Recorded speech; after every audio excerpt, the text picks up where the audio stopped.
Hello welcome to BLM. ఈరోజు మన special dish carrot halwa. మా వారికి క్యారెట్ హల్వా తినాలి అని అనిపించింది, అందుకని నేను క్యారెట్ హల్వా చేద్దామని ఫిక్స్ అయ్యాను. కావాల్సిన ఇంగ్రీడియంట్స్: పంచదార, జీడిపప్పు, కిస్మిస్, మిల్కీ మిస్ట్ కోవా, ఒక మిల్క్ ప్యాకెట్ అండ్ దాంతోపాటు గాజర్ తురుము. ముందుగా స్టవ్ వెలిగించుకొని ఒక ప్యాన్ని స్టవ్ మీద పెట్టి అందులో పాలు వేయాలి. వేసి పాలు దగ్గరగా వచ్చే వరకు పాలని మరిగిస్తూ ఉండాలి. సో మనం కండెన్స్డ్ మిల్క్ చేస్తున్నాం ఇప్పుడు. సో పాలంతా బాగా దగ్గరగా రావాలి, మనకి రబ్డీలాగా. మనం లో ఫ్లేమ్లోనే కండెన్స్ చేసుకోవాలి. ఇంకొక ప్యాన్లో నెయ్యి వేసుకొని మనకి కావాల్సిన డ్రై ఫ్రూట్స్ అన్నీ ఫ్రై చేసుకోవాలి. నేనైతే జీడిపప్పు, కిస్మిస్ ఖచ్చితంగా వేస్తాను. సో అది నేతిలో బాగా ఫ్రై చేసుకోవాలి, గోల్డెన్ కలర్ వచ్చేంత వరకు.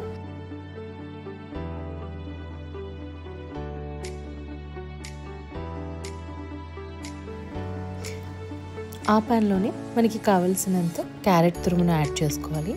యాడ్ చేసుకున్న క్యారెట్ తురుముని బాగా మనం ఫ్రై చేసుకోవాలి. అందులో వాటర్ అంతా పోయే వరకు, నీరంతా మగ్గే వరకు మనం చక్కగా నీట్గా ఆ నేతిలో మనం క్యారెట్ని ఫ్రై చేసుకోవాలి.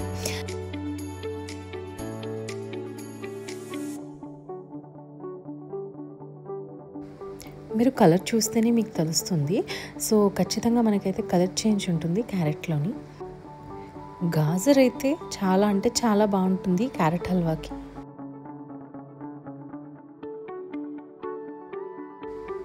కండెన్స్ చేస్తున్న మిల్క్లోని మనం కొంచెం యాలకులు వేసుకోవాలి మంచి స్మెల్ కోసం.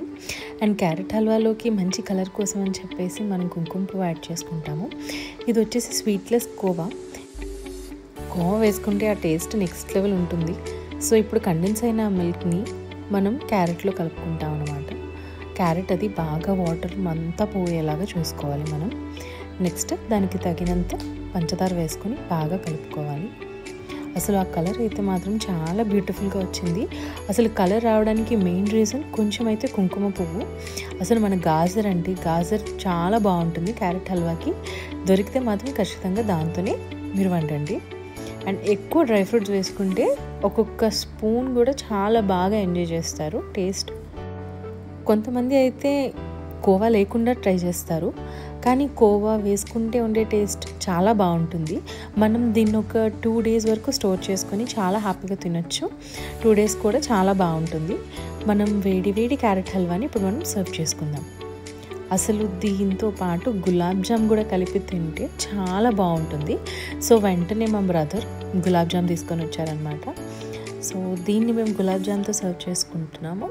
మాకైతే టేస్ట్ అదిరిపోయింది అనిపించింది. మీరందరూ ఖచ్చితంగా ట్రై చేయండి. వేడి వేడి క్యారెట్ హల్వాలో చక్కగా గులాబ్ జామ్తో కలిపి తింటుంటే ఉంటుంది. ట్రై చేసిన వాడికి ఆ కిక్ తెలుస్తుందండి. ట్రై చేయండి మీరు కూడా. బాయ్.